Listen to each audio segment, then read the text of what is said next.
एक सर्वे के मुताबिक आईएलटीएस में 70% स्टूडेंट ऐसे होते हैं जिनको आईएलटीएस कंप्लीट करने में 6 मंथ से भी ज्यादा टाइम पीरियड लग जाता है और उनको 2 बार या 3 बार आईएलटीएस का एग्जाम देना पड़ता है। लेकिन 30% स्टूडेंट ऐसे भी होते हैं जो कि पहले मंथ में ही आईएलटीएस को क्लियर कर लेते हैं, फर्स्ट अटेम्प्ट में ही। तो ये इतना बड़ा डिफरेंस क्यों है कि किसी को 6 मंथ लग जाती है और कोई 1 मंथ में ही अपनी आईएलटीएस को प्रिपेयर करके अपना एग्जाम क्लियर कर लेता है। कुछ हद तक वो लिसनिंग और स्पीकिंग में अच्छा स्कोर कर लेते हैं, लेकिन रीडिंग और राइटिंग में ज्यादातर स्टूडेंट फेल हो जाते हैं। अगर आप लोग भी इस चीज का शिकार हो चुके हैं कि आपको 6 मंथ हो गए हैं आज की प्रिपरेशन करते, लेकिन अभी तक आपने 1-2 एग्जाम दे दिए, क्लियर नहीं हुआ, तो आने वाले 1 मंथ में आप कैसे एग्जाम को क्लियर कर सकते हैं, शुरू से लेकर एंड तक इस वीडियो को देखना है, स्किप नहीं करना है। तो बिना किसी देरी के वीडियो को स्टार्ट करते हैं। तो सबसे पहले हम शुरुआत करते हैं रीडिंग मॉड्यूल की। देखो स्टूडेंट, आईएलटीएस रीडिंग में 2 प्रकार के स्टूडेंट होते हैं। एक वो स्टूडेंट होते हैं जिनके अंदर एबिलिटी अच्छी होती है, वो आईएलटीएस को फर्स्ट अटेम्प्ट में ही क्लियर कर सकते हैं, लेकिन उनका स्कोर 5 या 5.5 बैंड ही रह जाता है। मतलब जनरली अगर बात करें तो क्वेश्चन उनको बड़े आराम से समझ में आ जाते हैं। मोर देन 60% पैसेज में जो टेक्स्ट लिखा होता है वो भी उनको समझ में आ जाता है, लेकिन कुछ कारणों की वजह से फिर भी उनका स्कोर 5 या 5.5 बैंड ही आता है। तो उनमें से सबसे बड़ा रीजन है कि उनकी जो रीडिंग के प्रति अप्रोच होती है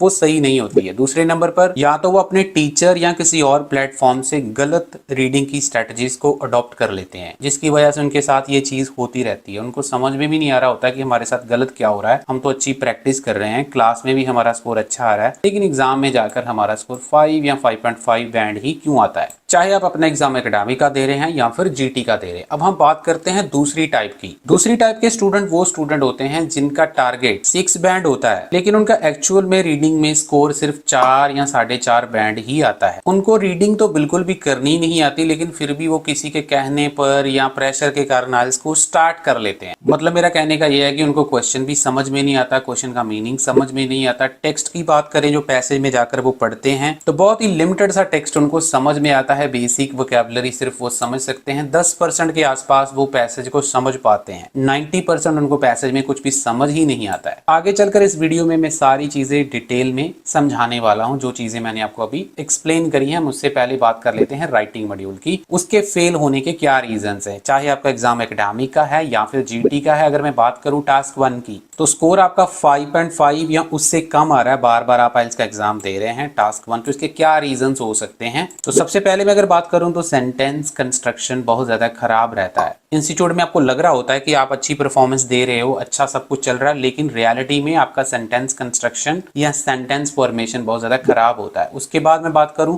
तो कंपैरेटिव और ट्रेंड चार्ट में डिफरेंस समझ में नहीं आता। 2 अलग अलग प्रकार के चार्ट्स होते हैं, दोनों को डिफरेंट तरीके से लिखना होता है, लेकिन डिफरेंशिएट नहीं करना आता। एकेडमिक वालों की मैं बात कर रहा हूं। अगर मैं जीटी वालों की बात करूं तो फॉर्मल और इनफॉर्मल टोन में डिफरेंस समझ में नहीं आता। डिफरेंस ही नहीं पता होता है कि इन दोनों की टोन में क्या डिफरेंस होता है। नेक्स्ट रीजन है कि उनका जो ग्रामर का लेवल होता है बहुत ज्यादा बेसिक होता है। इनकरेक्ट फॉर्मेट या स्ट्रक्चर या ऑर्गेनाइजेशन अच्छे से वो नहीं कर पाते हैं। उसके बाद अगर मैं बात करूं तो कुछ स्टूडेंट ऐसे भी होते हैं जिनका टारगेट 6.5 to 7 बैंड होता है, लेकिन एक्चुअल में उनका स्कोर सिर्फ 6 बैंड या उससे कम ही आता है। टास्क 1 की मैं बात कर रहा हूँ। एग्जाम चाहे उनका एकेडमिक का है या फिर जीटी का है। उसका सबसे बड़ा रीजन है कि उनको कॉम्प्लेक्स सेंटेंस या वेरिएशन का अवेयरनेस नहीं होता है कि इनमें क्या डिफरेंस होता है, कैसे आपको करना है। पंक्चुएशंस के ऊपर इतना अच्छा कंट्रोल नहीं वो रख पाते।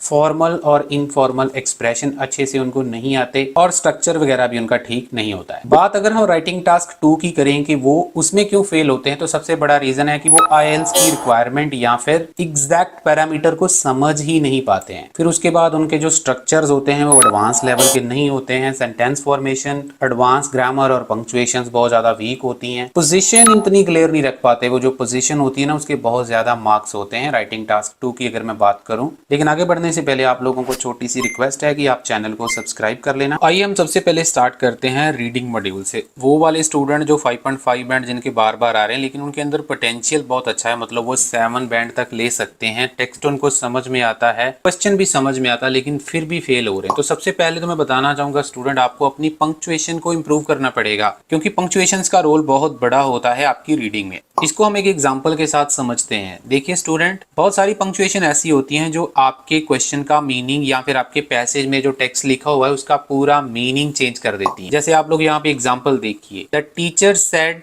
The student is smart. इसका मतलब क्या है कि टीचर ने ये बोला कि स्टूडेंट बहुत ज्यादा स्मार्ट है। अभी काम बंदे को तो ये यही लगेगा, लेकिन जैसे ही इसमें यहाँ पर देखिए, यहाँ पे कॉमा डाल दिया, यहाँ पे कॉमा डाल दिया, यहाँ पे भी इन्वर्टेड कॉमा, यहाँ पे भी इन्वर्टेड कॉमा है, और यहाँ पर भी इन्वर्टेड कॉमा है, यहाँ पर भी इन्वर्टेड कॉमा है। तो जैसे ही ये सारी चीजें इसके बीच में डाल देते हैं तो इसका मीनिंग पूरी तरह से चेंज हो जाता है। कैसे? The teacher said the student is smart. इसका मतलब ये बनता है कि स्टूडेंट कह रहा है या स्टूडेंट ने बोला है कि टीचर जो है वो बहुत ज्यादा स्मार्ट है। देखो पूरे का पूरा मीनिंग ही चेंज हो गया यहाँ पे। इसको थोड़ा और सिंप्लीफाई मैं कर देता हूँ। जैसे यहाँ पे मतलब इसको आप ऐसे समझना पड़ेगा, द टीचर, ये वाला जैसे द टीचर यहाँ पे आ जाएगा और इज स्मार्ट जो है इसके साथ में आ जाएगा।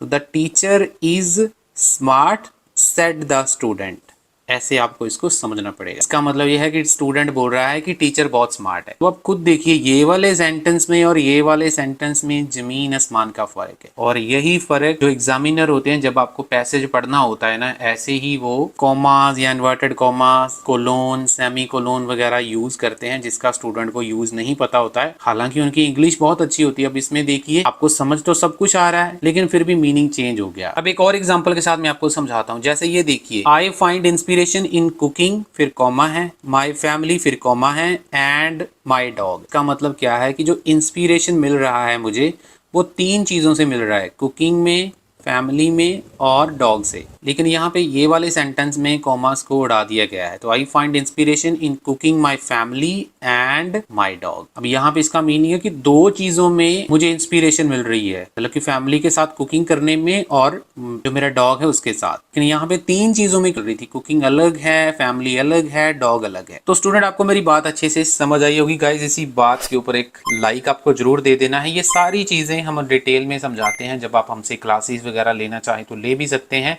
कोई मैं आपको पाबंदी नहीं लगा रहा हूँ कि आपको हमसे ही क्लासेस लेनी है। बहुत अच्छे टीचर आपको मिल जाएंगे।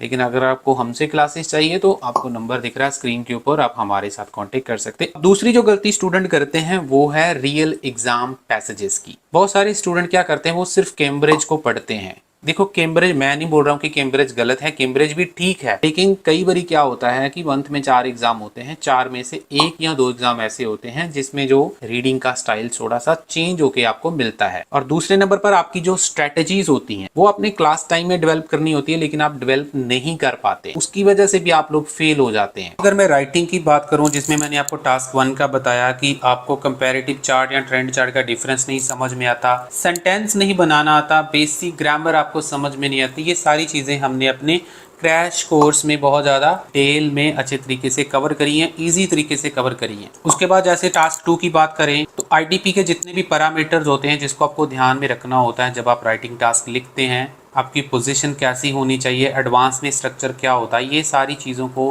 पंक्चुएशंस को हमने अपने क्रैश कोर्स में अच्छे से कवर किया है। बाकी आईटीपी के जो पैरामीटर्स हैं उसका लिंक मैंने कमेंट सेक्शन में छोड़ दिया, आप वहां पे जाकर इसको जरूर एक बार चेक कर लें, क्योंकि राइटिंग की ये सारी चीजें अगर मैं कवर करूंगा तो वीडियो बहुत ज्यादा लंबा हो जाएगा। लेकिन अगर आपको इसके ऊपर वीडियो चाहिए तो प्लीज मुझे कॉमेंट सेक्शन में कॉमेंट करके बताएं, मैं राइटिंग के ऊपर वीडियो जरूर लेकर आऊंगा जिसमें आपको सारी चीजें एक्सप्लेन कर दूं। Thank you so much. इस वीडियो को ज्यादा से ज्यादा शेयर कर देना, लाइक कर देना और सब्सक्राइब कर लेना चैनल को। Thank you so much.